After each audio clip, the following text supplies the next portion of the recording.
le langage académique. Ayoka, non?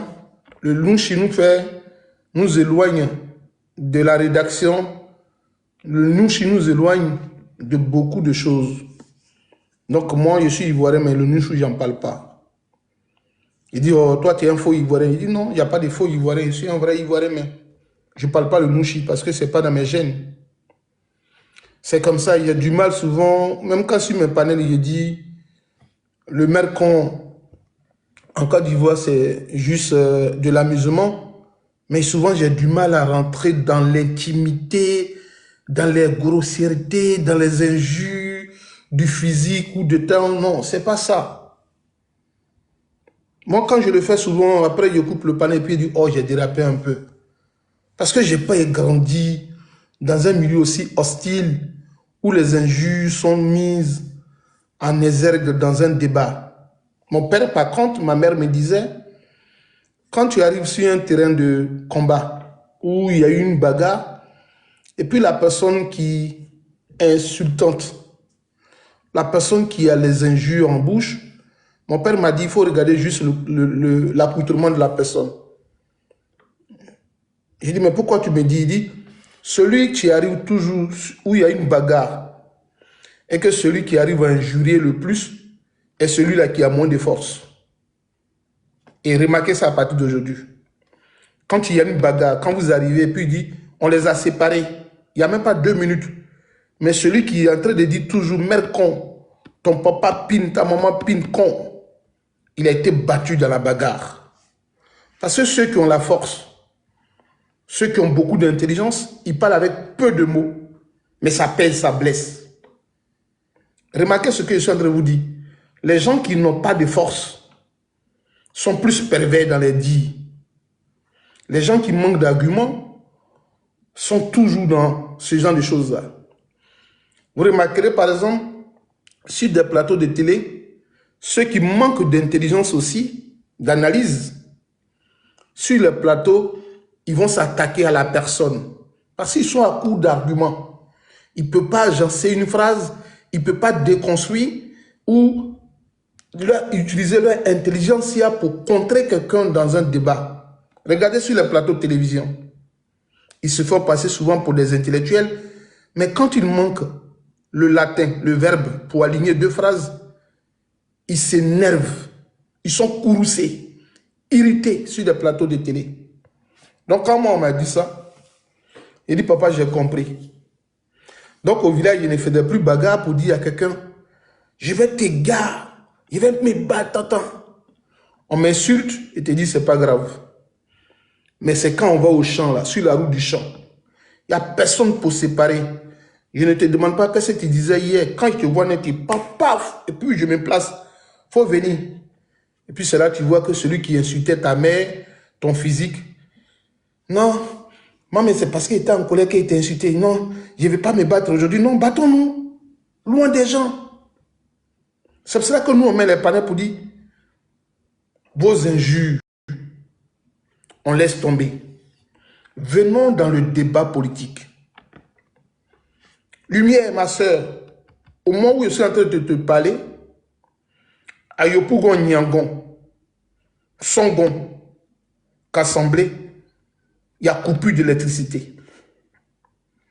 Au moment où je suis en train de vous parler, où les gens trouvent des prétextes à jeter l'opprobre sur Laurent Gbagbo, à dépeindre l'image de Laurent Gbagbo, est-ce que vous saviez que à Yopougon Nyangon, à Bobo, dans certains quartiers d'Abidjan, il y a coupure d'électricité. Il fait sauvagement chaud en Côte d'Ivoire. Il y a des parents qui dorment aujourd'hui à la belle étoile. Ils laissent leur maison et ils viennent dormir à l'air libre. Ne serait qu'avoir du vent pour dormir. De l'air. Autrement, où je vous parle, appelez vos parents de Nyangon, Kassemblé. Appelez vos parents de Nyangon sur la route de Dabou. Il n'y a pas d'électricité dans la maison. Il y a coupure d'électricité. Est-ce que vous saviez ça, vous? Est-ce que vous le saviez? Qu'il y a des mosquées à Abidjan, à Songon, dans certains quartiers, où ils n'ont pas d'électricité pour dire la nuit, Allahu Akbar, il n'y a pas de lumière. Est-ce que vous le saviez? Il y a coupure d'électricité aujourd'hui à Abidjan. Les gars de RDR qui passent sur les panels pour dire que l'AES, il n'y a pas courant là. Au Mali, Burkina, il n'y a pas courant là. Ils se moquent d'eux là. Est-ce que vous saviez que les derniers là, aujourd'hui à Abidjan, dans leur quartier, il n'y a pas d'électricité? Est-ce qu'on vous parle de ça? Est-ce que vous le saviez? Moi, j'ai eu quelqu'un, il n'y a pas 10 minutes. J'ai mis ce panel là. Avant qu'il n'allume ce panel, j'ai appelé ma tante. Elle dit, il faut laisser le téléphone pour m'appeler plus tard. Parce que la batterie va décharger. Il a dit à quoi? Elle dit, on vient de couper l'électricité ici. Nous sommes dans le noir. On disait aux enfants d'allumer les lampes, les torches qu'on vend plus, qui est rechargeable là. Ils ont demandé à allumer ça, de mettre au salon. Il y a l'électricité qui est coupée dans le quartier. C'est la Côte d'Ivoire. Quand Alassane Dramane Ouattara présente, la Côte d'Ivoire serait détentrice du grand barrage de l'Afrique de l'Ouest. Côte d'Ivoire détentrice du canal d'Azito, énergie d'Azito. La Côte d'Ivoire en a détentrice. Mais au moment où je vous parle, il n'y a pas courant en Côte d'Ivoire, dans certaines maisons. Celui qui dit je mens, qu'il prenne son téléphone, qu'il appelle à Gagnoua, dans les villes de Côte d'Ivoire, il y a l'électricité qui est coupée. Aujourd'hui, en pays BT, aujourd'hui, samedi, ils ont enterré des parents. Ils sont en train de faire des réunions pour rentrer demain dimanche. Mais au moment où je vous parle, certains villages de Côte d'Ivoire sont plongés dans le noir. Ils ont coupé l'électricité.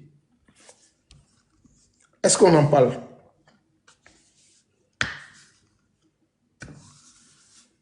Vous trouvez des sujets qui n'intéressent personne. Vous parlez de Gbagbo. Vous parlez de lui, matin, midi et soir. La chanson que j'ai mise premièrement, où on parle de easy. Le easy est un terme au pays BT. Le easy, c'est un vocable, c'est un vocabulaire propre au peuple BT. C'est un terme qui est employé qu'on appelle le easy. Le easy, c'est celui qui est l'aîné d'une famille. Easy, l'aîné d'une famille ou l'aîné tout court. Dans une fratrie, le plus âgé, on l'appelle easy. Ou si tu es plus âgé que quelqu'un, tu dis c'est mon easy, c'est-à-dire le plus âgé que moi, on appelle easy. Luxon Pado nous disait que Laurent Gbagbo Koudou était easy. Easy pourquoi? Que Laurent Gbagbo à l'époque là, il était le massa kéké. Le kéké chez nous, c'est l'épervier. Sans armes, avec ses griffes, sa parole, il terrassait. Easy. Massa kéké. Il n'avait pas de fusil et il était devant les luttes. Écoutez le morceau de Luxon Pado, Easy. Massa kéké, Kanignon. Olu Kosusu, Ogoto Ayuku, sans armes. Laurent Gbagbo s'est présenté à Oufou et Boigny. Il a mené une lutte. Écoutez le morceau Easy. Demandez à un BT de vous le traduire. Vous allez comprendre ce qu'on dit de Laurent Gbagbo. Dans la tranche d'âge de la jeunesse, Laurent Gbagbo a mis sa poitrine en tant que easy leader pour diriger une opposition ivoirienne dont il n'était pas... Bonsoir, bonsoir sœur. Dont il n'était pas véritablement l'intellectuel le plus en vogue. Laurent Gbagbo n'avait rien comme diplôme devant Francis Vagavaudier, président du PIT. Laurent Gbagbo n'était pas aussi professeur des universités devant tous ceux qui étaient les Bala Keïta ou d'autres, comment on appelle les Anaki Kobena ou Kobena qui ont créé le RDR. Mais Laurent Gbagbo a pris le devant des choses. Pour prendre le devant des choses, il n'avait pas besoin que l'on le lui dise. Écoutez le morceau de Luxon Pado, Massakike Easy, Laurent Gbagbo là, il a marché devant des gens. Bon, tu vas l'écrire Marmailleur là chez ta maman demain. Allez, va écrire Marmailleur là chez tes parents. Ici, là, on parle. Je vous dis, je vous retrace un peu, hein. Quand nous, on écoute, on est... Moi, quand je vous parle, je n'ai jamais nié mes ressources. Mes ressources. Hein. Pour qu'un enfant comprenne la réalité des choses, en dehors des diplômes universitaires que nous avons, nous, on a fait, en quelque sorte, le bicéphaliste éducatif. Moi, j'étais entre deux éducations, si riches. Gbagbo Fort, merci. Je partais au village avec mes parents au champ. Donc, il y a une philosophie du village, tradition orale qui m'a été transmise. Raison pour laquelle, quand j'écoute un artiste, Bété, Baoulé ou consort, ou Guéré, je demande toujours qu'est-ce qu'il veut dire par là. Écoutez le morceau de Luxon Pado, Easy, Massakike, Laurent Gbagbo. Vous allez comprendre. Aujourd'hui, on a une jeunesse qui aimerait qu'on leur donne, on leur fasse le relais. Parce que quand je suis arrivé à l'université de Bordeaux, en sciences de l'éducation, en sciences sociales, voilà la conception de la jeunesse européenne. On dit jeunesse, attendez, qu'on vous transmette ce qu'on a à vous transmettre. Et j'ai vu que c'était la même conception de la jeunesse en Afrique, dans les villages. On donnait à la jeunesse le relais par les initiations et consorts. L'Europe attendait que la jeunesse puisse prendre la relève plutôt en attendant.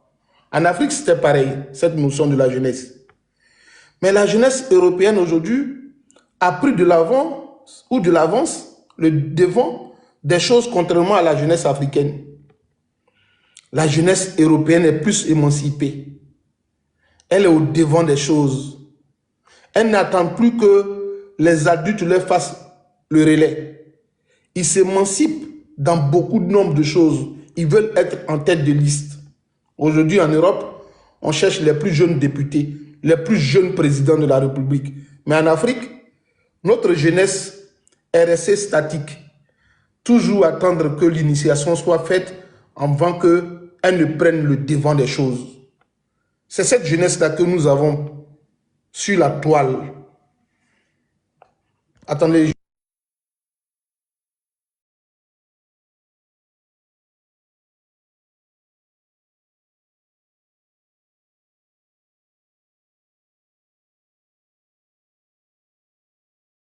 Je mettrai à disposition un jour mes cours. J'aime pas trop lire mes CM, mes cours magistraux des universités, mais un jour je mettrai à disposition. Vous voyez, la jeunesse africaine attend aujourd'hui qu'on vienne leur dire tel n'est plus président du parti, qu'on prenne la relève. Excusez-moi, mais c'est ce que le PDCI fait. Le relais ou la relève au PDCI est assuré à la succession des morts. Quand Bédier meurt, Bédier jeune, il prend le PDCI. Quand Bédier meurt, Tidiane Thiam un peu jeune, il prend le PDCI RDA. C'est cette notion que notre jeunesse politique en a en Côte d'Ivoire. Ce genre de tradition-là. Elle ne veut pas s'émanciper. Elle ne veut pas s'émanciper. Elle ne veut pas s'émanciper. Marine Le Pen a mis son père à congé pour prendre le devant du parti de son père. Marine Le Pen, du vivant de son père, elle a congédié du parti, elle a assuré la relève du parti. Mais en Côte d'Ivoire, en Afrique, surtout en Afrique, on attend le décès d'un chef du village, d'un parent, pour s'émanciper, pour dire oui. Et on est toujours dans cette sorte d'acculturation qu'on nous dise, oui, c'était le fils de M. Tan qui est devenu Tan. Aujourd'hui, vous voyez la jeunesse africaine, surtout du RDA. Oui, c'est le petit frère d'Alassane Ouattara. Quand Alassane ne sera pas là, c'est son petit frère qui va venir. Quand le petit frère d'Alassane va vieillir, c'est son neveu qui va venir. Vous voyez, on est dans cette forme de continuité linéaire. Linéaire des choses. Mais eux, ils ne veulent pas s'émanciper, hein, ils attendent. Mais au temps de Laurent Gbagbo, quand il a connu l'Europe, il est parti en Afrique, il n'a pas attendu qu'on lui dise que Oufoué parte pour créer un parti politique. Il s'est mis au devant. Aujourd'hui, tu es jeune, tu as l'IA, tu as Facebook, tu as Instagram, tu as X, tu as WhatsApp, tu as Internet, tu as ordinateur. Et tu veux que quelqu'un qui a un certain âge, comme Laurent Gbagbo, soit encore ton leader qui va te mobiliser, qui va encore te donner, qui va te regarder pour que toi-même tu t'émancipes. Est-ce que ce n'est pas une honte pour toi? Bonsoir, Seri Babo. Est-ce que ce n'est pas une honte pour toi? Que tu attends Laurent Gbagbo encore venir te dire, oui, je suis devant, viens, on va marcher. Mais tu as raté. Moi, je suis arrivé en France à l'université de Bordeaux, puis une dame dit, elle va nous surveiller. Elle a 27 ans. Elle est maître de conférence. Elle dit, mais qu'est-ce que je fais encore à l'université ici? 27 ans, elle est maître de conférence des universités. Elle dit, c'est moi qui vais vous surveiller. Il dit, tu dis quoi? Elle dit, oui, c'est moi qui vais vous surveiller. Je suis maître de conférence des universités. Il dit, tu dis quoi? Mais en Afrique, pour être maître de conférence des universités, il faut avoir porté le bagage du professeur qui a près de 90 ans pour avancer. On ne prend pas les devants des choses. C'est ce que l'Europe est aujourd'hui. Vous ne voyez pas que Macron, il a doublé, il s'est émancipé en doublant M. François Hollande. Pour s'émanciper, il était dans le gouvernement de Hollande. À la dernière minute, il dit, toi, moi je ne suis plus avec toi. Moi je suis candidat aux élections présidentielles et je vais les gagner. Il avait combien? À peine 40 ans, puis il est devenu président de la République de France. Toi, tu es encore chez toi à la maison, recocuvier sur toi, replier sur toi, ce que ça veut dire le verbe recocuvier, et puis tu attends que Laurent Gbagbo, toi tu es à 6000 km ici, et puis Laurent Gbagbo se lève, il finit, et puis toi tu vas rentrer en Côte d'Ivoire pour dire, oui, c'est moi qui parlais de Laurent Gbagbo sur les réseaux sociaux, je suis venu. Macron et toi, vous avez à peu près le même âge. Tu attends que Laurent Gbagbo fasse encore. Alors que Laurent Gbagbo nous a donné une brèche, des opportunités à saisir. Il y a le pluralisme politique aujourd'hui en Côte d'Ivoire, la multiplicité des partis politiques. Qu'est-ce que tu attends de tes 28 ans, de tes 20 ans, de tes 18 ans pour créer un parti politique qui va devenir leader de l'opposition ivoirienne? Qu'est-ce que tu attends? Je parle de toi, jeune Ivoirien. Qu'est-ce qui te bloque à créer un parti politique? Être au devant de l'opposition ivoirienne, à mobiliser, à traîner de la foule derrière toi. Qu'est-ce que tu attends? C'est à toi que je parle, jeune Ivoirien. Toi qui aimerais toujours confier ton sort aux personnes âgées aujourd'hui, qui n'ont plus la même force de pouvoir parler, de pouvoir marcher. Qu'est-ce que tu attends, toi, depuis ton salon feutré? Qu'est-ce que tu attends? Notre jeune frère, JFK, a donné un exemple. Aujourd'hui encore, JFK est dans la rue d'Abidjan en train de demander aux employeurs de déclarer des gens à la CNPS. Au moment où toi tu confies ta lutte à Laurent Gbagbo, il y a un enfant de 28 ans en Côte d'Ivoire qu'ils ont intimidé dans la prison d'Abidjan, mais qui est ressorti ce soir pour dire « Je veux qu'on vous déclare à la CNPS ». On ne peut pas dans une Côte d'Ivoire et il n'y a pas de règles. Et toi, par le passé, tu disais, jeune que tu es, tu mobilisais les gens en faisant comme ça. Je vous appelle, je suis le président des camps, je suis assis dans mon salon, sortez, allez attaquer, on va attaquer. Laurent Gbagbo n'a pas pu le faire. Se cacher, se camoufler. Laurent Gbagbo n'a pas pu le faire devant Houphouët-Boigny. Pourquoi toi maintenant tu le fais? Laurent Gbagbo a donné place au multipartisme. En Côte d'Ivoire, tout le monde peut créer aujourd'hui un parti politique. Et puis toi, c'est à ce moment-là, tu mets cagoule sur ton visage pour parler. C'est que tu ne comprends rien du français. On peut créer un parti politique aujourd'hui en Côte d'Ivoire. Il suffit d'aller déposer les papiers au ministère de l'Intérieur. On peut t'aider. Toi, jeune qui te retrouve au Burkina Faso. Bon. Tu vas aller voir ta maman parce que tu ne sais même pas écrire des choses textiques. Voilà. Moi, Est-ce qu'il n'y a pas de modérateur ici ce soir? Et Lumière. Tu es modératrice, il faut veiller aux commentaires bizarres. Là. Lumière. La lumière. Veille aux commentaires, s'il te plaît.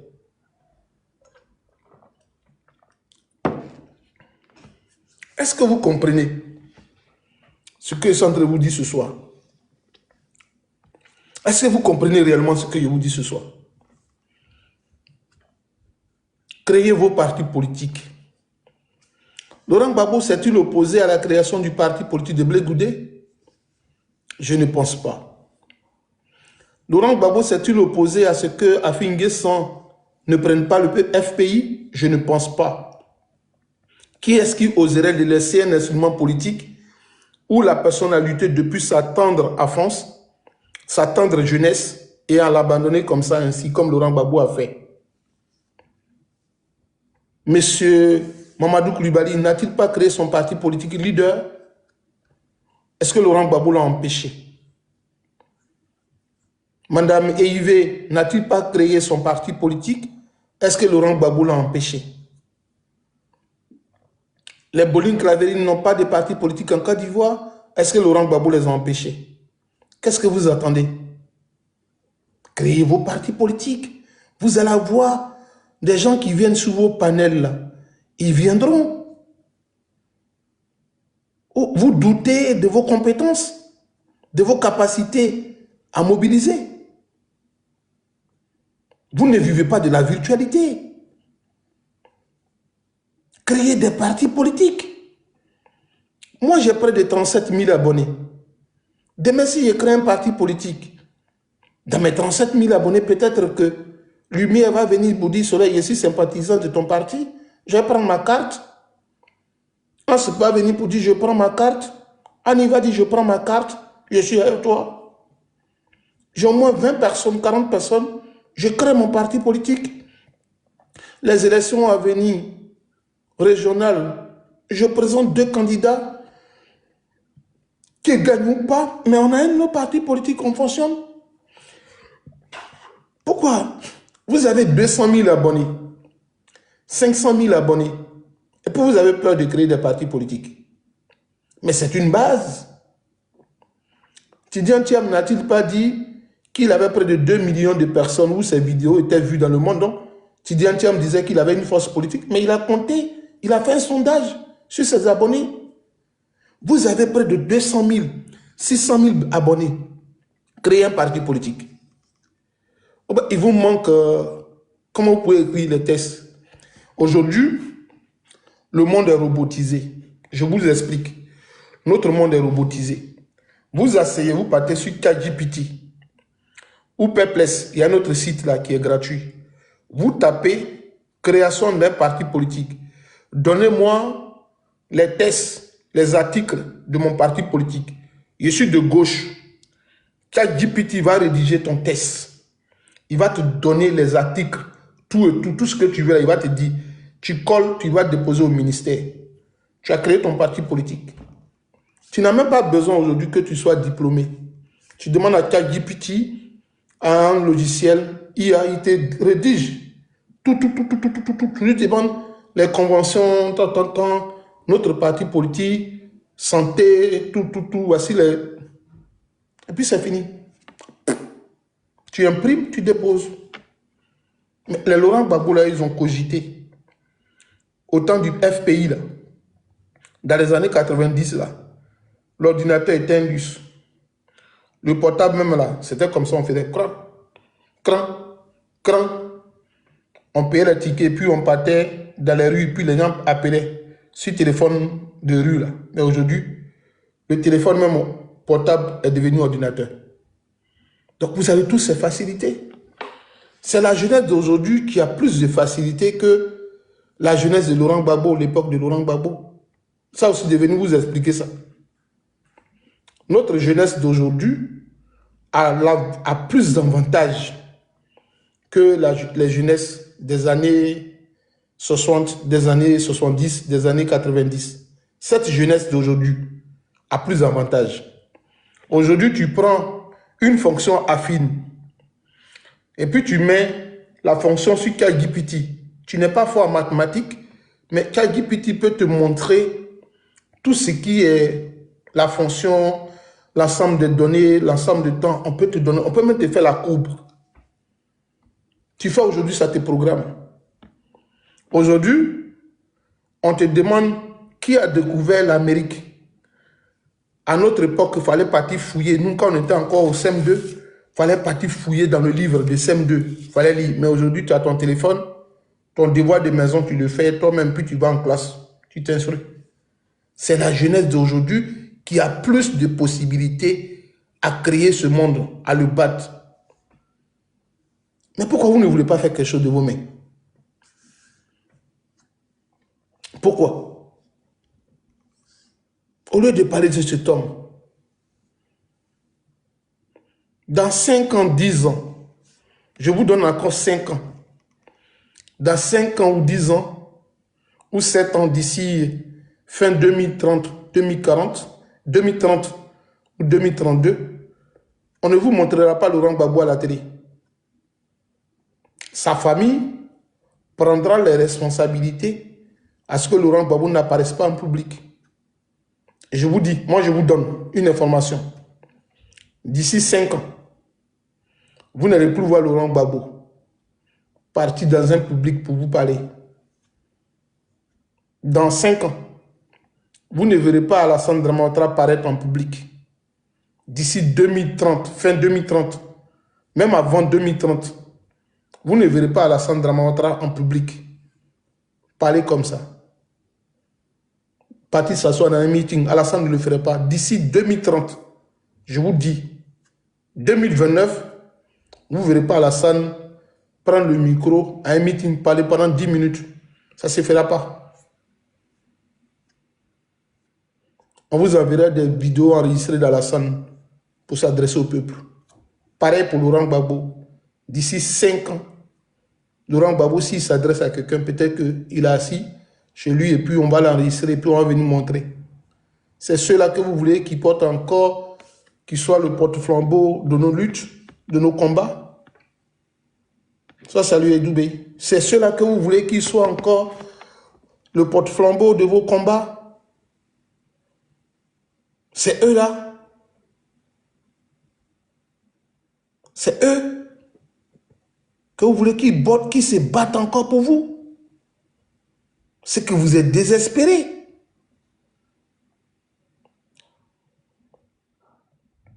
Vous êtes désespérés. Non, je suis zoomé sur.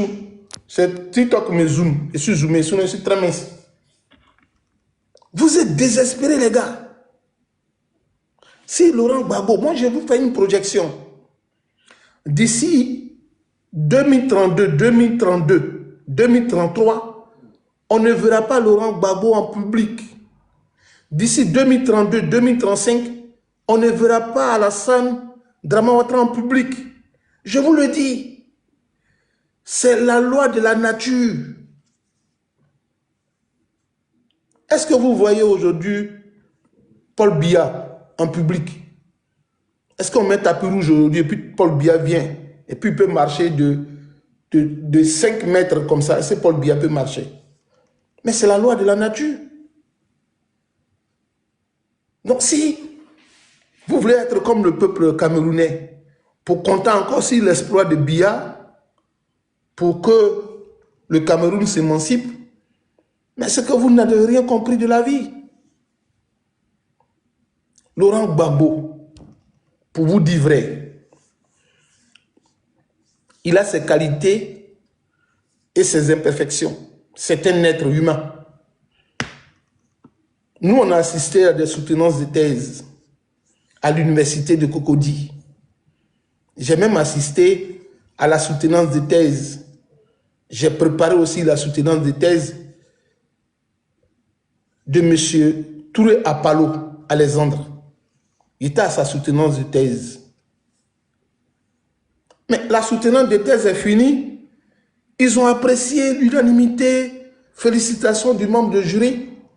Mais la thèse de Touré Apalo, là, tu la prends, tu arrives devant notre jury.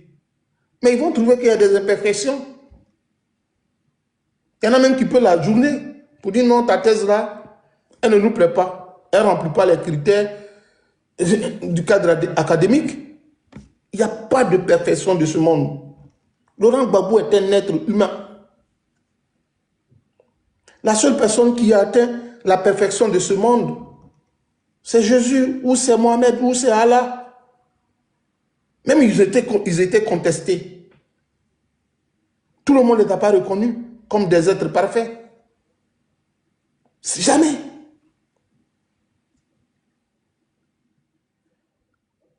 Pourquoi vous voulez que c'est lui qui soit parfait? Pourquoi vous voulez que c'est lui qui soit parfait? Pourquoi? Mais ce que vous ne pouvez pas comprendre, au-delà de vos reproches à Laurent Gbagbo, c'est que Laurent Gbagbo, là, il est humain et il est humaniste. Laurent Gbagbo est humain, humaniste. Il a placé au cœur de sa gouvernance la vie, l'humain. Aurait été Alassane Draman Ouattara, il aurait éliminé petit à petit les chefs rebelles après réunion. Bloquez-moi ce bâtard-là. Faut quitter ici. Il te connaît déjà, toi, tu es un fils de pute. Allez, quitte ici. Bloque-toi. Tu ne verras pas mon live. Si c'était Alassane Draman Ouattara, il aurait écrasé les rebelles après réunion. Alassane allait les écraser un à un. Mais c'est Laurent Gbagbo seul qui laisse les rebelles se pavaner à Abidjan. Chose à laquelle ils n'ont pas eu droit sous le magistère d'Alassane Draman Ouattara. Sous Laurent Gbagbo, IB venait à Abidjan. Est-ce que quand Alassane a pris le pouvoir, là, IB a fait combien de jours de vie? Alassane était au Golf Hotel et puis il a réglé le compte de IB.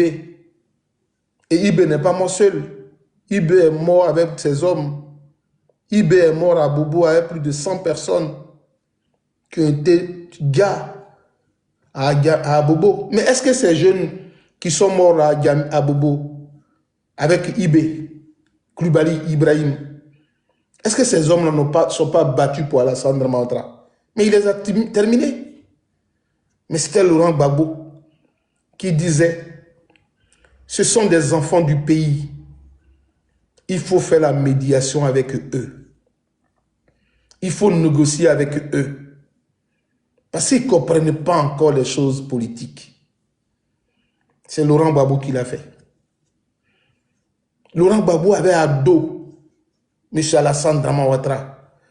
Et puis il a permis à ce que la mère d'Alassane soit soignée. C'est un humain. A contrario, Alassane Draman Ouattara a empêché Laurent Gbagbo de venir au funérailles de sa mère. Je vous parle ce soir avec un cœur blanc. Laurent Gbagbo, il est humain. Laurent Gbagbo, là, il est humain. Il avait à dos. Il savait que tous ceux qui étaient dans la rébellion étaient les gardes-corps rapprochés d'Alassane Draman Ouattara. Mais Laurent Gbagbo a mis en place ce qu'on appelle la rente viagère pour qu'Alassane mange à sa faim à Abidjan. Et Laurent Gbagbo a appris dans les coulisses que la mère d'Alassane était gravement malade.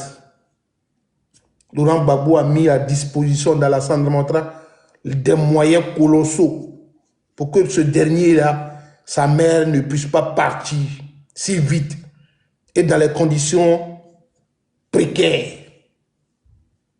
Le haut représentant, le directeur du FMI, celui qui a redressé l'économie du Japon, là, l'économie du Japon, lui qui a travaillé FMI, premier ministre en Côte d'Ivoire, président, gouverneur de la BCAO, là, il a eu recours à Laurent Gbagbo pour que lui, sa mère, ait un passeport diplomatique pour venir se soigner en Europe, gratuitement, sur les frais du budget de Laurent Gbagbo.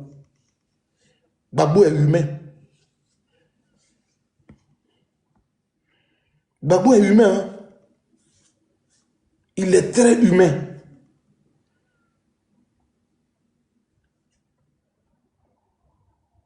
Ils ont soigné la maman d'Alassane.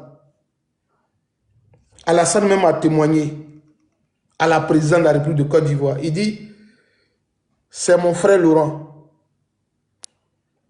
Quand il était président de la République, il a donné des moyens pour que ma mère soit soignée. Il dit merci à Laurent. Le même Laurent a écrit à Laurent Gbagbo, à Alassane, je vais assister au funérailles de ma mère. Il dit, tu ne viens pas ici. Quand la CPI a dit que Laurent Gbagbo recouvre sa liberté, Alassane a interjeté appel. Et Alassane a payé des avocats français pour courrier Laurent Gbagbo pour l'incriminer, pour l'enfoncer davantage devant la CPI en disant non, s'il rentre en Côte d'Ivoire, il peut créer des troubles. Il peut déstabiliser la Côte d'Ivoire. Il est trop populaire. Alors que Alassane a dit dans une vidéo que Laurent Gbagbo était populaire en Côte d'Ivoire parce qu'il donnait de l'argent aux gens. Mais le même Alassane est venu se contredire pour dire non, Gbagbo est trop populaire, s'il rentre en Côte d'Ivoire, il peut créer des troubles. Donc il faut maintenir Laurent Gbagbo en prison. Lui qui a fait... Merci, M. Moussa. Allah Soudiala. Allah Ibarou. Allah Suntra.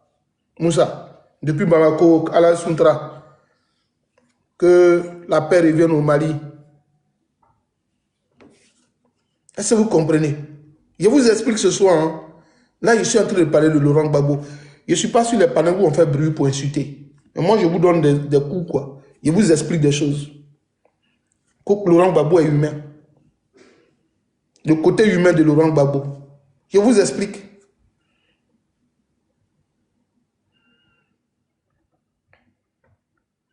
Laurent Gbagbo est humain. Ce qu'il a fait là, personne ne peut le faire.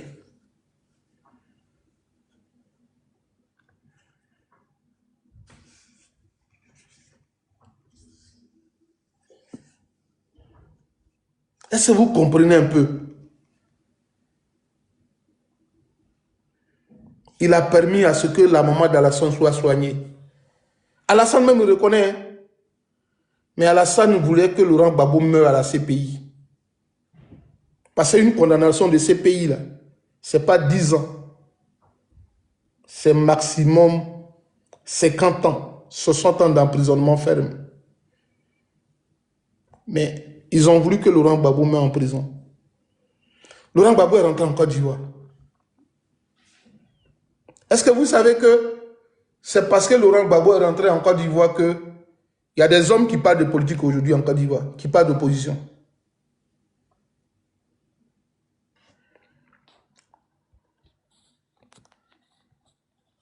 Je vous ai dit ce soir de me muter tous les batraciens. Là. Si vous ne voulez pas les muter, moi je vous enlever en modérateur. Hein. Si vous ne voulez pas les muter, moi je vous enlever en modérateur.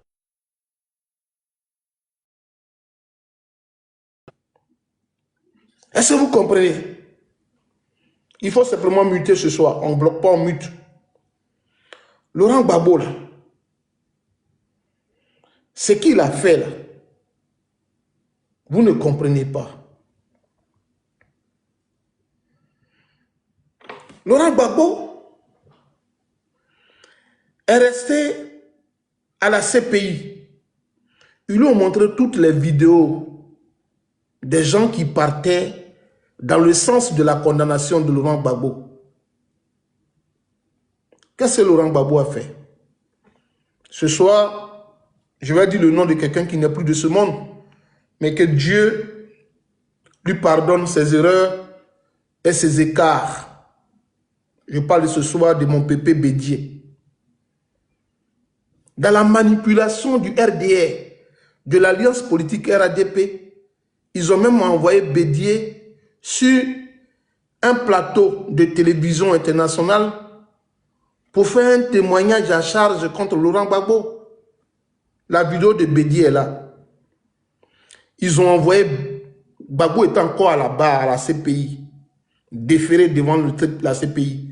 Et puis ils ont manipulé le vieux Bédié pour venir faire une déclaration pour accabler Laurent Gbagbo, pour le culpabiliser, pour l'incriminer. Ils ont envoyé France 24 médias international. Laurent Gbagbo devait comparaître à la CPI, hein, dans les délibérés. Puis Bédié est venu dire, Laurent Gbagbo mérite la prison à vie. Gbagbo a fait du tort aux Ivoiriens. Laurent Gbagbo n'a plus sa place en Côte d'Ivoire. Laurent Gbagbo doit payer pour ses crimes. Bédié a dit ça. Gbagbo a regardé. Mais Gbagbo a reçu une délégation de Bédié à Bruxelles. Quand Laurent Gbagbo est venu en Côte d'Ivoire, il allait voir Bédié. Qui est-ce qui peut le faire en Côte d'Ivoire? Qui peut le faire? Qui? Dites-moi le nom. Qui peut faire ça? Moi, je vous demande. Qui est-ce qui peut le faire? Dites-moi le nom d'une personne. Quelqu'un t'a regardé. Tu as créé rente viagère. Et c'est Bédié qui touchait plus de rente viagère qu'Alassane Dramane Ouattara. La rente viagère là a encore rendu Bédié millionnaire, milliardaire. Parce que pour ceux qui ne savaient pas, Bédié était ministre de l'économie sous Houphouët-Boigny. Bédié était ambassadeur de Côte d'Ivoire aux Nations Unies. Bédié était ambassadeur. Bédié était ministre de l'économie. Bédié est devenu, Bédié a occupé d'autres postes que j'oublie. Bédié a une thèse à l'université de Cocody. Bédié est docteur en économie. Bédié là, il était le président de l'Assemblée nationale de Côte d'Ivoire.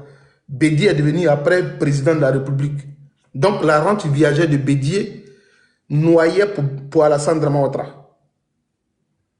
La rente viagère de Bédié là, ça noyait M. Alassane Dramane Ouattara.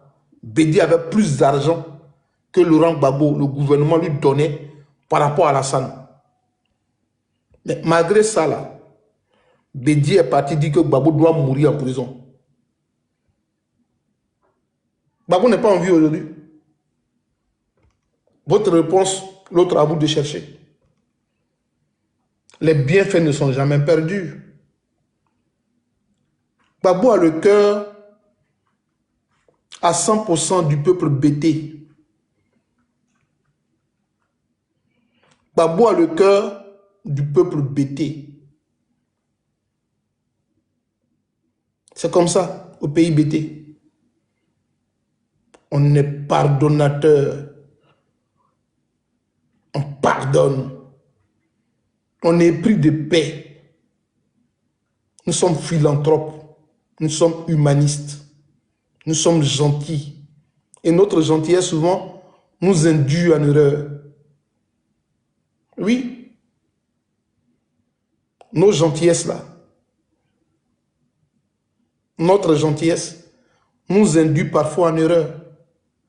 Chez nous, on ne dit pas mon étranger. Le peuple bêté n'est jamais un tribal, xénophobe. Non, le peuple bêté n'est pas certain. Tu n'iras pas dans un village bêté pour qu'on te dise c'est mon étranger. On dit c'est ma personne.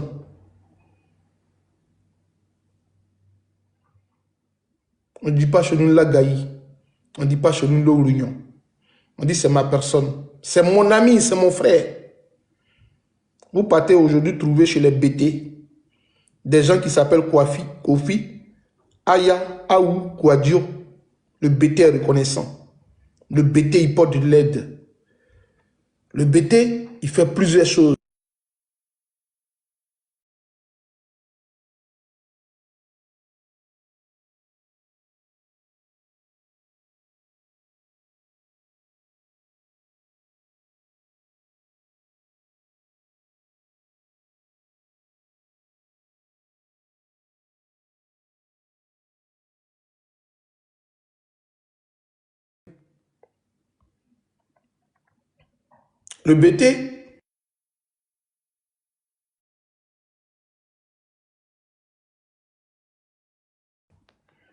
Le BT, il aide.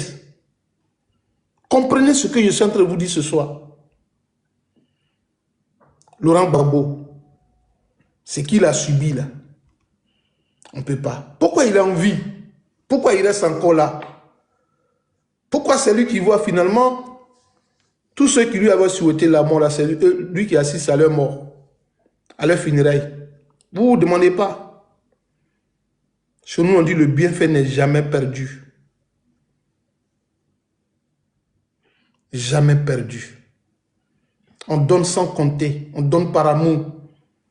Le BT n'est pas hypocrite. Il est gentil. Nous, hein, et je vous dis ça ce soir, nous, on donne le nom même du patronyme de nos enfants à nos amis. Mais mes parents baoulés qui sont dans nos campements là-bas, ils disent non, mon fils s'appelle Seri. Quand il passe et puis il dit, Seri, tu arrives au campement et puis il dit, Seri, viens ici. La femme demande, il se regarde et puis il dit, c'est toi Seri. Les baoulés là, ils arrivent dans le village, ils disent non, mon enfant s'appelle Seri, il s'appelle Digbé. C'est lui, Digbé, c'est lui qui est là. Mais quand tu arrives et puis tu dis, où est Digbé, viens mon homo. L'enfant là même ne sait même pas qui est ton homo. Mais quand un BT dit, l'enfant qui est là, c'est ton homo là.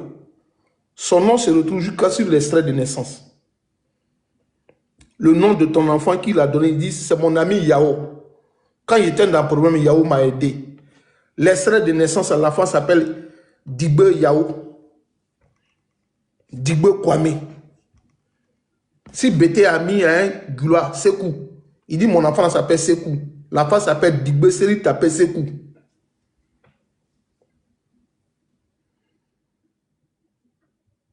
Parce qu'il y a un monsieur qui est en train d'écrire depuis, il est au Mali. Si BT dit, mon ami s'appelle Moussa, et que je suis parti faire mon enfant, la nuit, je n'avais pas de moto. C'est Moussa qui m'a donné sa moto, et puis j'ai déposé ma femme à l'hôpital. Si c'est garçon qui vit au monde, il dit, mon enfant s'appelle Moussa. Il écrit sur papier, extrait de naissance. Seri t'appelle Moussa. L'enfant s'appelle Moussa. Mais, chez mes parents baoulés là, au campement là, nous on les connaissait. Hein. Il dit non, mon enfant s'appelle Tapé. C'est Tapé qui m'a donné le chant. Mais l'enfant même, c'est quand tu arrives, on l'appelle Tapé. Puis on lui dit en baoulé, il faut répondre. On dit à l'enfant, il faut répondre. Et puis il dit oui. Tapé, c'est toi. Et puis tu arrives là, puis on dit Trancé. Et puis on appelle Yao, viens, bla. Eh, Tapé, bla, bla, Tapé. Ouété, bété, blété. Et puis il vient. Ils vont jouer ce cinéma là devant toi. Mais quand tu t'en vas, tu prends la route, l'enfant s'appelle Kwame. Kwame ou Kwame. Il ne porte pas ton nom. Mais chez nous, on ne fait pas ça. C'est ça le peuple bêté. On ne cache pas. On est vrai. Nous sommes vrais. Il y a des gens qui sont restés dans nos villages, à qui on a donné des parcelles. Souvent on dit bêté vent. Il y a des gens.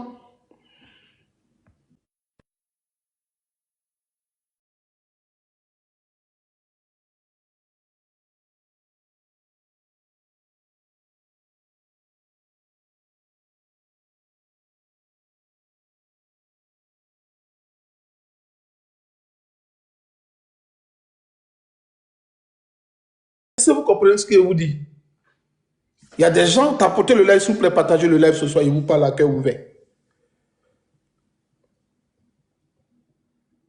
Il y a des bêtés là, chez nous au village, qui ont donné des champs. Moi, je suis bêté, originaire gaudien, je suis de ces zones-là. Il y a des gens qui sont dans nos champs, qui n'ont même pas payé un franc.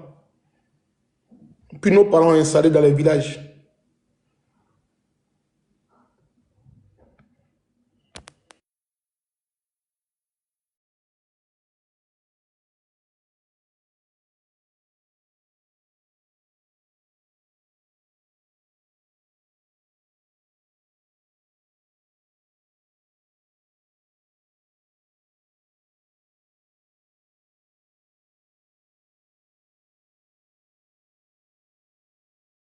Moi, je vous dis la vérité. Tapotez le like et partagez pour que les gens entendent. Donc, vous voyez,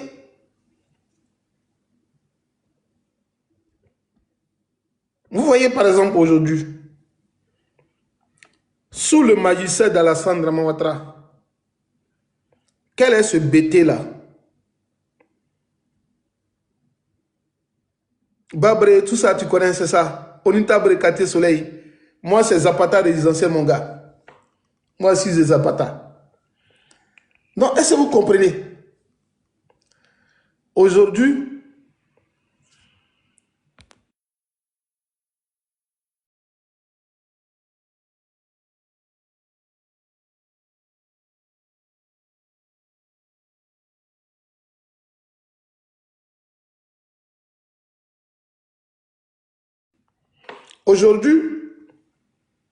les gens ont oublié. Regardez une chose, je vous explique une image. Quand Laurent Gbagbo est en Côte d'Ivoire au pays, là. Merci, mon gars. Tu as grandi à Gagnoa, Mireville. D'accord. C'est bien, Sonia. Vous voyez, par exemple, quand Gbagbo était au pouvoir, là, Adama Bitogo était détenteur d'une société Sinadaï. C'est lui qui faisait les passeports des Ivoiriens. C'est lui qui avait le marché. Par le canal de qui? Désiré Tagro. Babré, ah d'accord. Désiré Tagro. Mais est-ce que Désiré Tagro est mort là? Vous avez vu Adama Bitogo dans le village de Désiré Tagro? Vous avez vu Adama Bitogo? Gbagbo veut venir en Côte d'Ivoire. L'entreprise que Adama Bitogo a eue sous le magistère de Laurent Gbagbo là, a contraint Laurent Gbagbo à se présenter devant des ambassades pour demander un passeport ordinaire. Je vous donne une leçon de vie. Dans quel état aujourd'hui l'entreprise Sinadaï? Répondez-moi en commentaire. Et Loulou, sors de ma cuisine. Et toi, arrête mon sang. Aujourd'hui, là, l'entreprise Sinadaï est dans quel état? Répondez en commentaire si vous êtes analyste des situations politiques. Quand tu ne reconnais pas les bienfaits,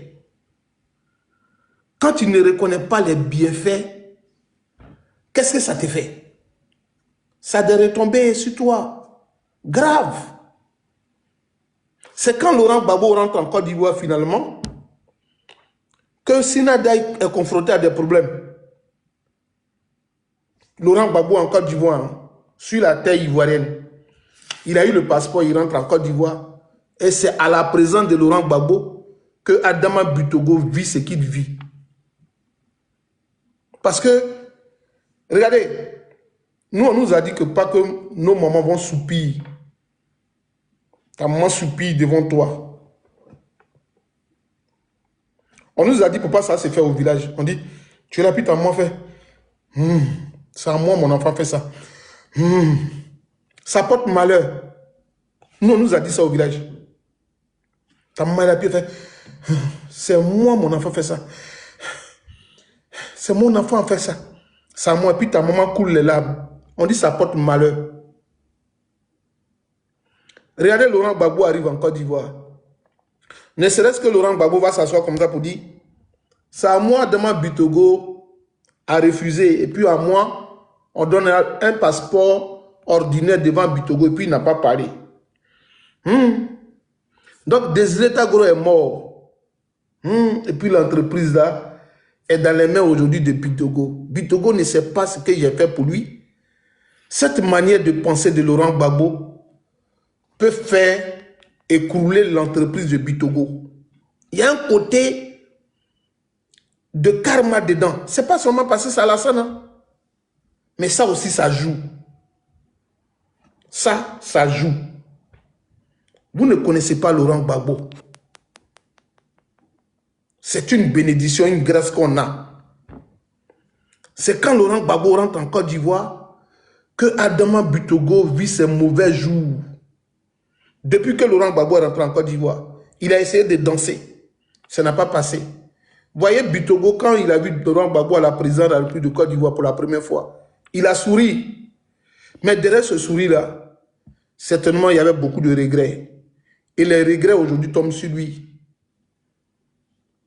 Qui pourrait imaginer Sinadaï dans cet état-là, Adama Butogo dans cet état-là, Laurent Gbagbo là, c'est un don qu'on a. Regardez, je vais vous donner un autre exemple d'une personne vivante. Quand Laurent Gbagbo était à la CPI, là, vous n'avez pas vu Alici Guégué. Il était nommé ministre délégué des Affaires étrangères avec Kandia Camara. Alici Guégué, Alici Guégué, Alici Guégué, Alici Guégué, Alici Guégué. Depuis que Laurent Gbagbo est rentré en Côte d'Ivoire, là, vous avez vu Alici Guégué où encore? Répondez-moi en commentaire. Quand Dieu est en train de faire tes palabres là, tu restes tranquille. Tout est divin. Tout s'explique par la théologie. Regardez, Alici Guégué. Aujourd'hui, il est qui en Côte d'Ivoire? Avant l'entrée de Laurent Gbagbo en Côte d'Ivoire, là, Alici Guégué était au sommet du gouvernement d'Alassane Dramane Ouattara. Aujourd'hui, Alici Guégué est là. Est-ce que vous le voyez encore?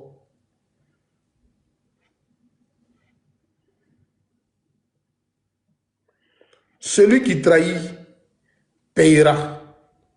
L'ingrat payera son ingratitude avant son départ sur cette terre. Quand tu sèmes le vent, tu récolteras la tempête. Regardez, tous ceux qui ont suivi Laurent Gbagbo, et puis ils avaient voulu faire oublier Laurent Gbagbo dans le monde politique en Côte d'Ivoire.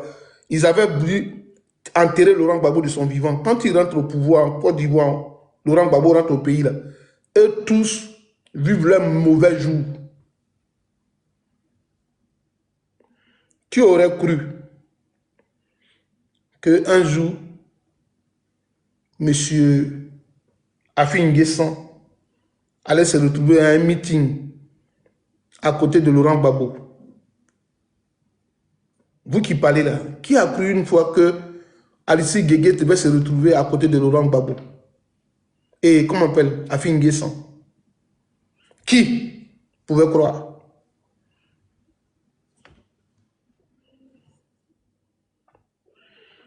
Quand on parle aujourd'hui FPI, ça n'existe plus.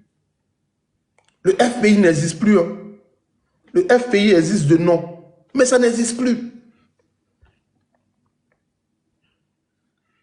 Afin N'Guessan partait voir Alassane. Il se promenait avec les membres du gouvernement d'Alassane. Il les côtoyait, il était à des déjeuners, des dîners. Il représentait même Alassane dans des cérémonies au Ghana. Aujourd'hui, Afin N'Guessan, il est où? Il n'est pas en train de chercher les pas de Laurent Gbagbo.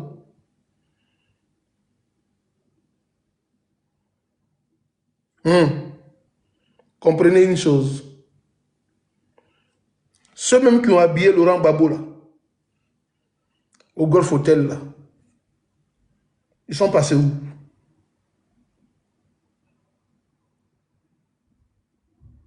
Laurent Gbagbo vit, hein? Il est en Côte d'Ivoire. Il y a des gens qui ne peuvent jamais le dire. Mais c'est le retour de Laurent Gbagbo en Côte d'Ivoire qui nous tous nous a donné envie de parler politique encore sur les réseaux sociaux. Moi, je mets quiconque au défi de me montrer l'opposition ivoirienne à l'absence de Laurent Gbagbo. Le combat mené par l'opposition ivoirienne. Bonsoir, Aouli. Montrez-moi les combats de Laurent à l'absence de Laurent Gbagbo là. Qui est-ce qui pouvait réunir 10 Ivoiriens en Côte d'Ivoire?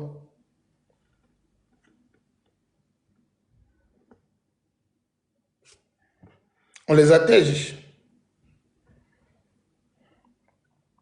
Bonsoir, Wawayou National. Bonsoir, Grando. Wawayou National. Ça, c'est un nom qui me dit beaucoup de choses. Hein? Wawayou National. Laurent Gbagbo aujourd'hui est en Côte d'Ivoire, non? Hein? Mais moi, je vous pose des questions. Donnez-moi le combat qu'a mené l'opposition ivoirienne à l'absence de Laurent Gbagbo. C'est parce que Laurent Gbagbo est venu que nous tous on a eu la carapace de parler. Moi, je vous fais une confidence, une anecdote. Depuis l'élection de 2010, le dernier tour des élections de 2010, je ne me suis jamais représenté ou je n'ai jamais mis pied dans un bureau de vote.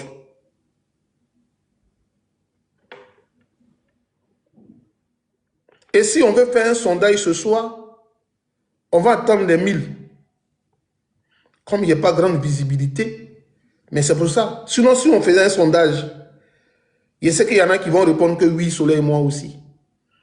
Depuis 2010, le dernier tour des élections présidentielles en Côte d'Ivoire, je n'ai plus mis pied dans un bureau de vote pour voter. J'ai couvert les élections législatives parce que j'étais agent de CEI, donc on me payait. Donc j'ai fait les élections de 2010 là. Quand il y a eu, après élection législative, j'étais dans un bureau de vote.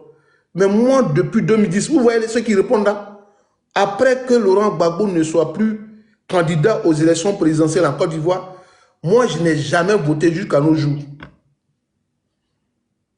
Il y en a même depuis 2020, ils ne votent plus. Moi, je n'ai jamais voté. Depuis 2010, moi, je n'ai plus jamais voté. Je n'ai jamais mis mon pied même dans le bureau de vote. Il y en a qui sont là, qui témoignent. La CEI, là, encore dans ses fichiers, mes parents décédés.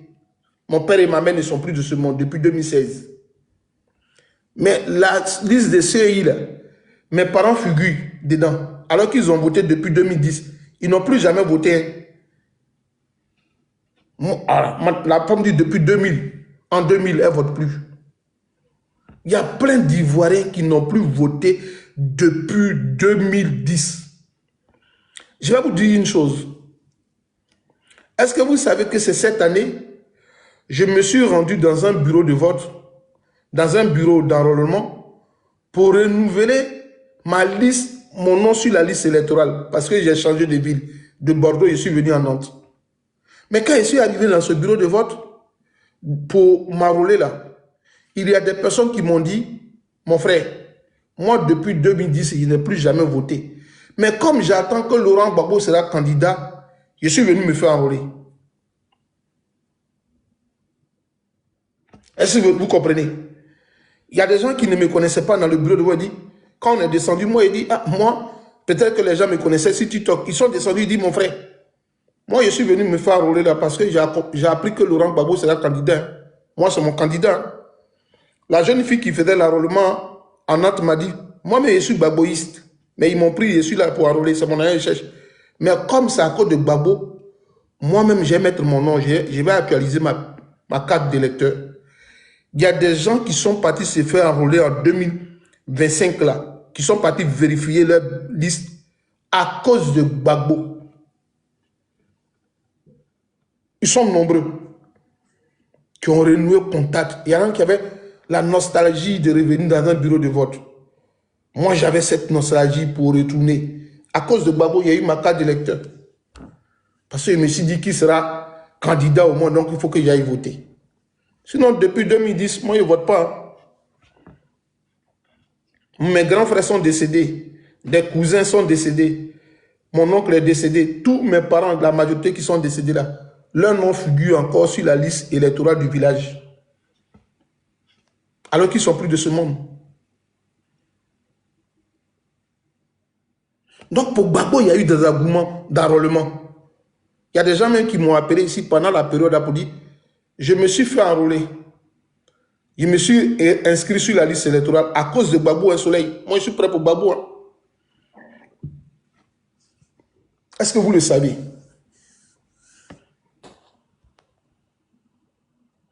On dit, attends, Stéphanie, est-ce que c'est ma fille? Stéphanie, résidence, c'est toi, non? C'est pas ma fille? Coucou, on dirait que c'est ma fille. Hein. Si c'est toi, dis-moi, Steph. On dirait que c'est ma fille, Stéphanie.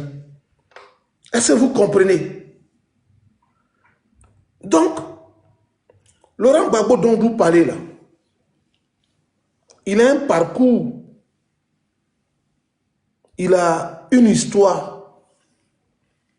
C'est pas notre ami en fait. C'est pas notre ami, hein. C'est pas notre ami.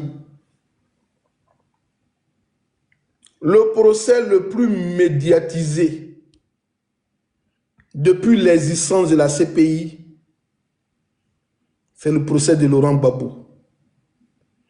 Le procès qui a rapporté de l'argent aux Pays-Bas, c'est le procès de Laurent Gbagbo. Pour Laurent Gbagbo, il y a des gens qui sont venus assister au procès, qui dormaient dans les hôtels aux Pays-Bas. L'un des procès depuis la CPI existe, c'est le procès de Laurent Gbagbo. Longue période de détention préventive, l'un des Africains qui a recouvert la liberté innocentée dans l'histoire, grande histoire de ce monde, c'est Koudou Laurent Gbagbo. En tant que président de la République de Côte d'Ivoire. Retenez ça, mettez dans une leçon.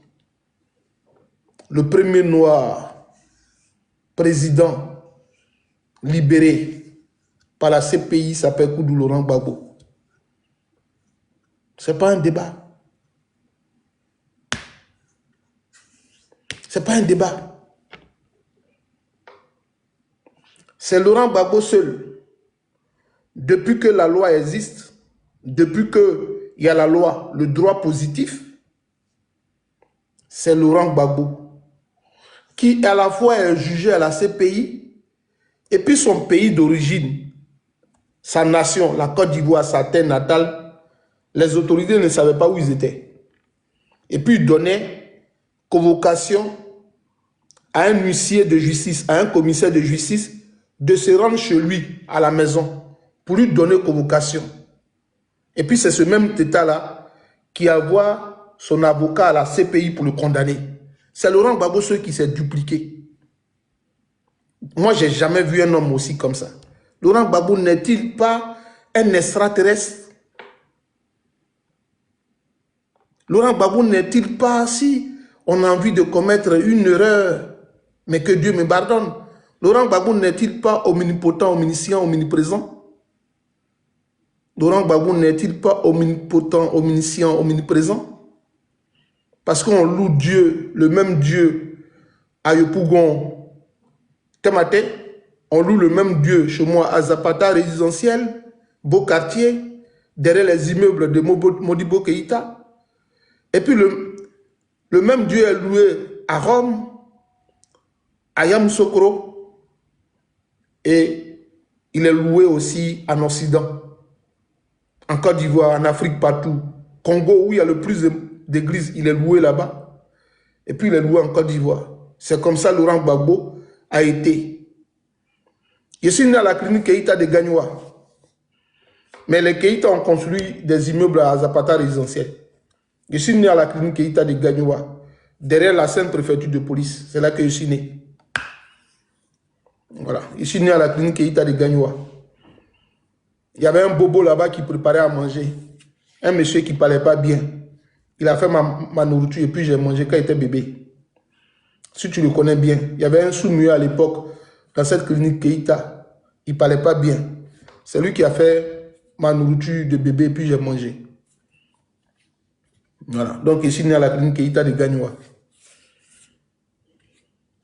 Donc vous comprenez?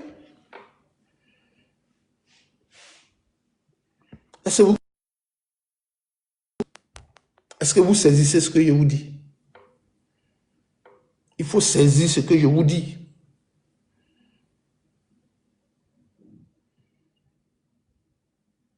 Laurent Gbagbo était omnipotent, omniscient, parce que l'État de Côte d'Ivoire le cherchait. Alassane a demandé qu'on l'envoie à Korogo. Il l'a envoyé à Korogo. Alassane a demandé que Fofiou le prenne pour l'envoyer dans un avion, groupement présidentiel. Il est dans les airs, on lui dit qu'on t'envoie à Abidjan. Laurent Gbagbo dit on n'est pas à Abidjan. Laurent Gbagbo savait qu'il partait à la CPI. Le même État le dépose et puis le lendemain, le même État là, le cherche lui à la maison. C'est Laurent Gbagbo, hein, il n'y a pas de Laurent Gbagbo, Koudou Gbagbo. L'unité de mesure de la politique ivoirienne. Laurent Gbagbo est l'unité de mesure de la politique ivoirienne. Vous ne savez pas ça? Laurent Gbagbo est l'unité de mesure du pouvoir en place en Côte d'Ivoire. Regardez, il a regardé Don Dofou aujourd'hui. Il parlait de, comment on appelle, le cacao ivoirien. Et puis il disait autant de Gbagbo, taisez-vous, vous ne pouvez pas parler. C'est Laurent Gbagbo qui est l'unité de mesure. Ce soir, ma tante me dit, il n'y a pas d'eau, il n'y a pas d'électricité à Songon. Mais dès que je vais parler ici, il y a un militant de RDA, il va me dire dans les commentaires, quand Gbagbo était là, c'était quoi? Ça dit, c'est ce qu'on appelle l'unité de mesure.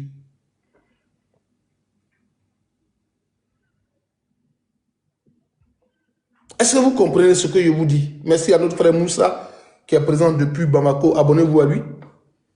Est-ce que vous comprenez? Laurent Gbagbo est UMD, l'unité de mesure du RDA. Le RDA fait quelque chose. Bonsoir. KBS. Abonnez-vous les gars. Abonnez-vous. Abonnez-vous, abonnez-vous. Tapotez le live. Tu demandes à un militant du RDA, mais il n'y a pas... Le cacao est comme ça. Non, mais quand Gbagbo était là, il a dit quoi? Oh, Laurent Gbagbo était là, lui-même, il a fait quoi? Laurent Gbagbo était là, vous avez fait quoi des bons? Vous voyez? Corée de Dribo. Ah, mon petit, sois salué. Sois salué, mon frère. Sois salué, frère. Ah oui, Aya aussi. Ayoka Dupo.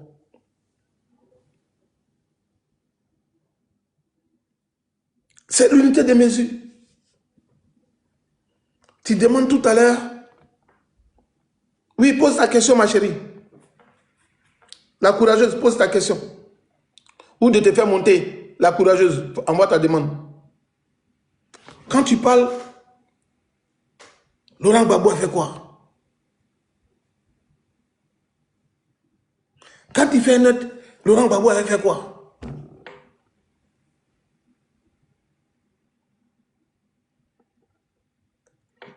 Moi, sur cette question, la courageuse pose ta question. Sur cette question, j'ai toujours répondu. Excusez-moi. Exactement, monsieur Longfort. Sur cette question, comme nous, on a eu à faire l'école, le CM2, la classe du CM2, cours... CM2, c'est quoi? Cours moyen, deuxième année, non? Cours moyen, première année, CM1. On a fait cours moyen, deuxième année. On n'a que diplôme, le CP. Moi, j'ai que juste le CP hein, comme niveau d'études. Mais quand on était en classe de... Quand on était en cours moyen, deuxième année, quand on nous montrait les premières guerres mondiales, les deuxièmes guerres mondiales, on nous avait appris que quand le bloc occidental a donc vaincu l'Union soviétique, ils ont mis en place le plan Marshall, plan de construction du bloc occidental après-guerre, le plan Marshall. Et le bloc soviétique a aussi mis un autre plan qui était aussi le plan Marshall construit après la guerre. Je pense que c'était... Est-ce que ce n'était pas la Petroïka ou la Petrochica? Eux aussi, ils avaient trouvé l'équivalent du plan Marshall pour reconstruire le bloc soviétique après la Deuxième Guerre mondiale. Je pense que que je ne me trompe pas sur ces termes-là. Moi, je l'ai appris depuis cours moyen, deuxième année. Et donc, quand les gens qui se disent intellectuels, qui nous ont lobotomisés, endoctrinés pendant nos cursus scolaires, école primaire, de dire que les Occidentaux, ceux qui nous ont instruits, eux-mêmes en période de guerre, ils ne parlent pas d'évolution sociétale ou de l'évolution infrastructurelle des États, mais ils nous parlent plutôt des plans post-guerre qui, quant à eux, englobent un développement holistique. Donc, après la Deuxième Guerre mondiale, le plan Marshall décaisse des fonds. Ils vont construire des hôpitaux. Ils vont demander, en termes de pertes en vies humaines, que les États du bloc occidental puissent favoriser la protection des droits des enfants. D'où l'ordonnance 1945, le 2 février 1945. Ils vont créer une loi pour protéger les enfants. Parce que ces derniers, après la guerre, sont devenus des orphelins. Il fallait donc les protéger, les extraire du travail forcé, de la pénibilité de construction après-guerre. Donc, ils ont pensé à développer l'automobile, à construire des rails, à s'enfermer et à industrialiser le bloc occidental. Donc, ils ont mis un plan Marshall en place pour penser après-guerre. Donc, c'est même qui nous ont lobotomisés. Et surtout, parmi les militants du RDR, se trouvent des intellectuels qui, quant à eux, veulent faire une comparaison entre une période de guerre et une période de sans-guerre. Moi, je ne vais pas sur ce débat. Parce que moi, on m'a appris déjà au CM2 que pendant les périodes de guerre, il n'y a pas de bilan. On attend la guerre finie et après on met des projets si ambitieux de reconstruire le monde. Bon, il faut m'envoyer celui-là, il faut le muter rapidement, mutez-moi ce gars-là. Est-ce que vous comprenez? Non, quand j'attends quelqu'un qui veut faire de la comparaison au temps de Laurent Gbagbo et puis Alassane, je ne réponds pas, il dit je vais m'insulter. C'est une insulte en répondant. Pourquoi il répond à quelqu'un? On m'a dit déjà qu'il y a eu plan Marshall après-guerre. Donc si Laurent Gbagbo avait gagné cette guerre et qu'il était resté au pouvoir, si on disait mais qu'est-ce que Laurent Gbagbo a mis en place pour le développement du pays après la guerre? Quel était le plan de Laurent Gbagbo de reconstruction post-crise? S'il y avait un échec, on pourrait en débattre. Si quelqu'un me dit actuellement, après Zelensky, avant Zelensky et après Zelensky, si quelqu'un d'autre prend le pouvoir puis il se compare au bilan de Zelensky, il dit il n'a rien compris. Il n'a rien compris. Il n'a pas compris. Il n'a rien compris de la vie. Raison pour laquelle je me tais à jamais de faire de la comparaison vraie avec les militants du RDS sur la gouvernance d'Alassane Dramane et de la gouvernance de Laurent Gbagbo.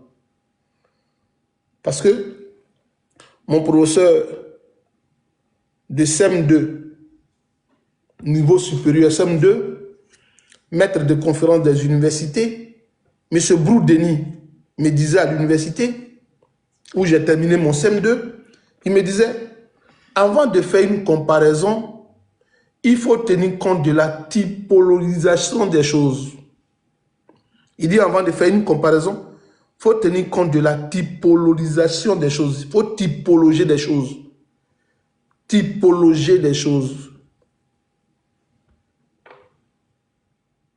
On ne peut même pas typologer entre Laurent Gbagbo et puis M. Alassane Dramane. Est-ce qu'on peut typologer les choses? Je ne pense pas. Un autre facteur qui est sur la dissemblance de la comparaison, la grande dissemblance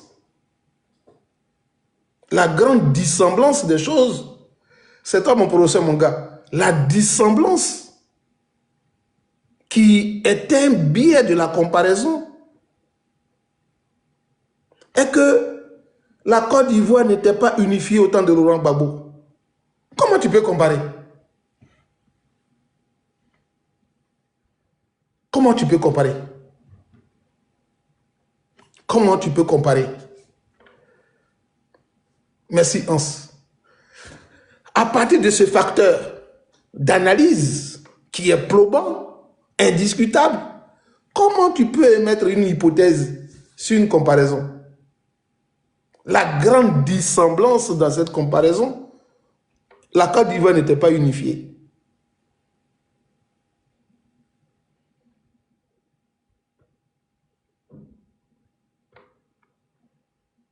On est d'accord? Autre dissemblance qui ne peut pas émettre ou clore une comparaison. Les ministres d'Alassane sont choisis par lui-même. En revanche, ceux de Laurent Gbagbo n'ont pas été choisis par Laurent Gbagbo lui-même. Comment on peut être maître d'œuvre d'un projet si on ne nous a pas donné ne serait-ce que l'âge d'ouverture sur la gestion de la ressource humaine? Comment? Comment on peut ordonner ou donner des ordres à une partie réfractaire hors la loi dans un projet gouvernemental? Eux ne pouvaient pas souscrire au projet de Laurent Gbagbo. Ils sont venus par imposition. Donc, il n'y a pas de pouvoir à mettre en œuvre. Autre dissemblance, il y avait deux armées. Une armée légale, légaliste, loyale, et devant l'autre armée qui était une armée hors la loi. Des gens qui ont porté des armes sans en avoir droit, légalement. Donc on avait des terroristes. Parce que quand ils prennent Abidjan, au Golf Hotel, il écrit Allahu Akbar. Alors que moi, en France, ici, on me dit crier Allahu Akbar dans un milieu, mais c'était des actes attentatoires ou préparatifs d'un attentat terroriste. Tout à l'heure, si j'écris dans ma maison ici Allahu Akbar, mais il va avoir une alerte. Mes voisins vont dire il y a un radicalisé dans la maison ici, il a crié Allahu Akbar ou appelé. Ils vont appeler Vigie Pirate. Ils vont me mettre à terre. Mais quand ils prennent le Golf Hotel, ils prennent Abidjan, ils écrivent dans une salle Allahu Akbar, Allah Ouma Takbi, Allahu Akbar. Donc Laurent Gbagbo avait devant lui un groupe de terroristes. A contrario, Alassane a jubilé, jumelé l'armée légaliste et les terroristes. Donc on ne peut pas comparer. Est-ce qu'on peut établir une comparaison? Je ne pense pas. Donc, ceux qui émettent des comparaisons entre la gouvernance et Alassane Dramane, dites-leur que voilà les arguments que Soleil avance. Au temps d'Alassane, autre dissemblance, au temps de Laurent Gbagbo, il y avait des déplacés en interne. Surcharge en termes de population abidjanaise. L'ouest de la Côte d'Ivoire était surabondé, surchargé en termes de population. Le nombre de populations, le nombre de populations, densité au kilomètre carré à Abidjan-Jesco, mais on ne pouvait pas en parler. L'école des Suds, l'école de l'Ouest, là où les gens ont trouvé refuge, mais qu'est-ce qui a été fait? L'école pure, l'école ivoirienne a connu ce qu'on appelle la double vacation. Nous, on partait pour l'école matin Et le soir, on devait faire place à notre frère qui venait des zones rebelles. C'est tout. Donc, on ne peut même pas établir une comparaison.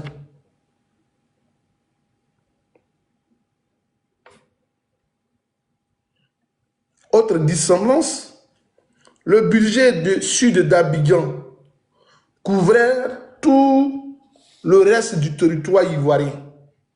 Le seul budget d'Abidjan, le port autonome d'Abidjan, le port autonome d'Abidjan et le port autonome de San Pedro faisaient une économie colossale à l'effet de payer tous les gens qui étaient au nord de la Côte d'Ivoire et du Sud. Laurent Gbagbo seul. Comment il peut mettre en œuvre des projets de développement? Mais nonobstant la présence et la charge du gouvernement ivoirien, nonobstant ces charges que je viens d'énoncer, mais Laurent Gbagbo nous a permis de nous faciliter la traversée de Jacquesville et Abidjan. Il y avait un pont qui était en construction, oui. Pour ceux qui viennent d'arriver là, ceux qui étaient au biberon là, les larbins là, les matous là, vous qui gueulez que Laurent Gbagbo a échoué là, c'est Laurent Gbagbo qui a fait faire voir le jour le projet du pont Jacquesville-Abidjan. Et on se faut leur dire ça demain. Par exemple, on parler ça en parlant en BT, pour qu'ils comprennent bien en Gula. Voilà. Gbagbo Yerel Koni. Outumala Malofra Toubé qui Abigani, Korogo Boakela. Outumala Boaketa Deminson, nous Korogo Deminson, ou Bora Kata Malofata. Ka Gbagbo Yamofa. Ka au militaire Befa. Gbagbo Konko. Outumala Moro Chaman Toubé na Abidjan. Outumala Kata fait Jacquesville Flé. Gbagbo Tara Kata Olo. Atra Kata Pobla Oirola. Gbagbo Loka ok.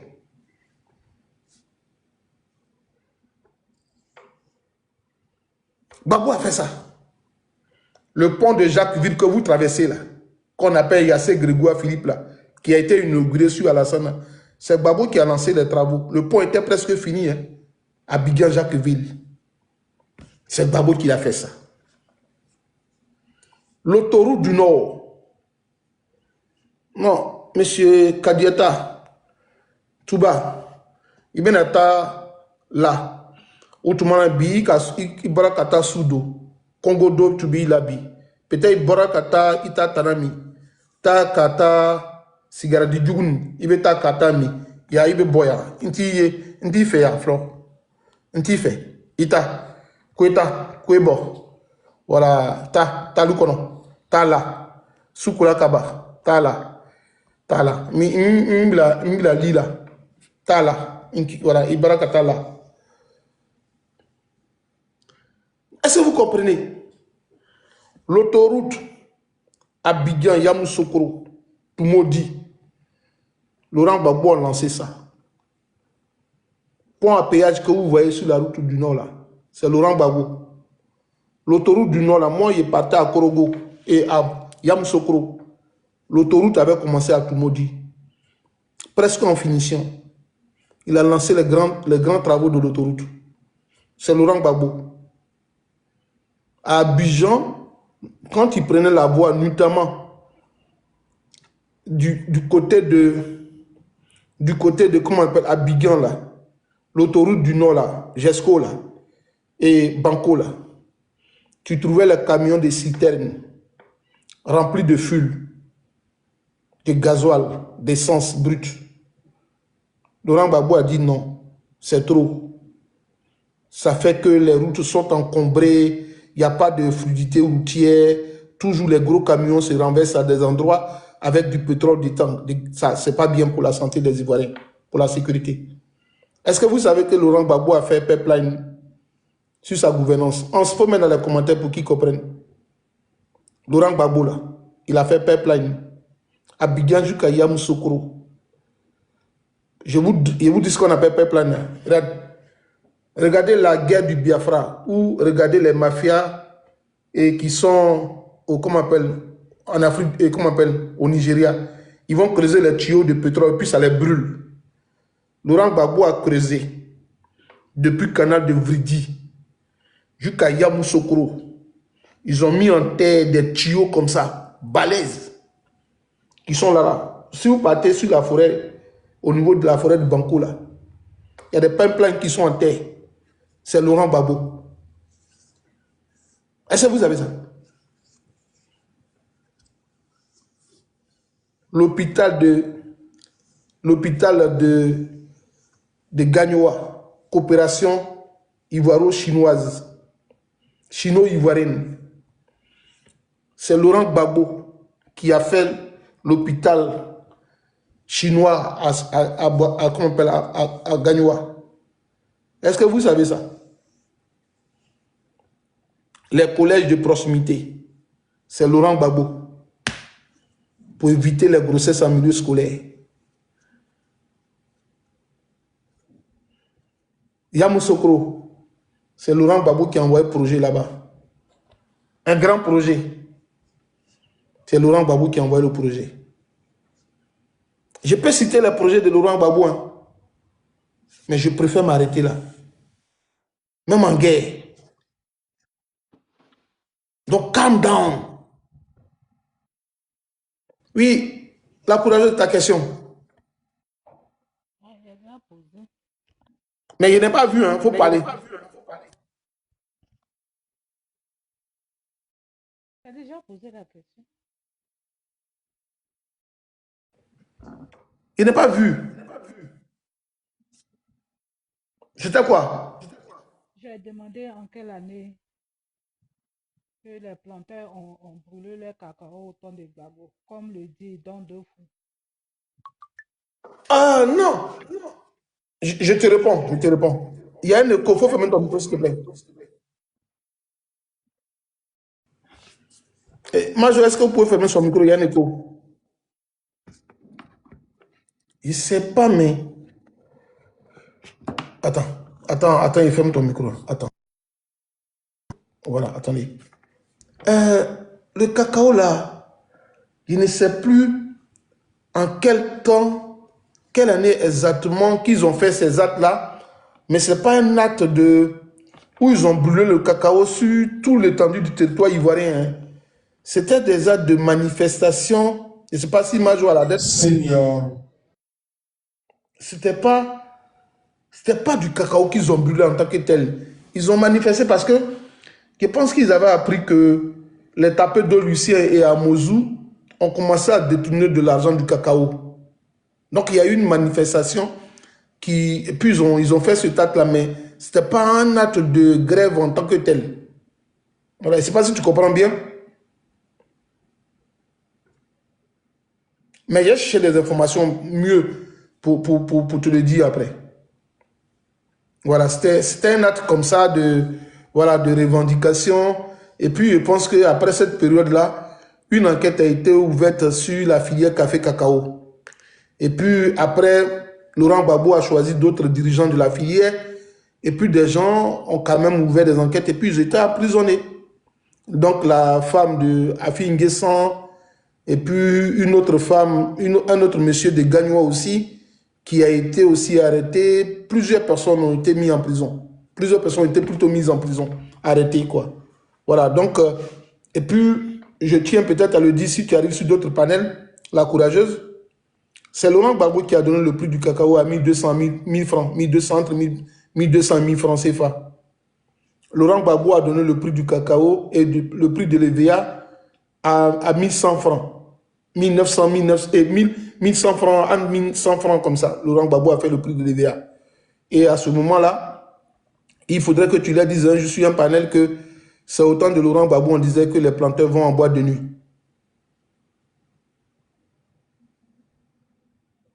C'est sous Laurent Gbagbo que les planteurs partent en boîte de nuit, comme on le dit. Hein, à Gagnoa, ils partaient chauffer pour partir au village.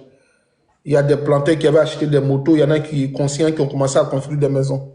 Surtout, pourquoi ils ne vous parlent jamais du prix de l'EVA? Demandez-le un jour dans les questions, mais vous parlez du cacao, mais pourquoi vous ne parlez pas du prix de l'EVA? Laurent Gbagbo, l'EVA coûtait 1100 francs. Moi, je suis témoin, je te parle en tant que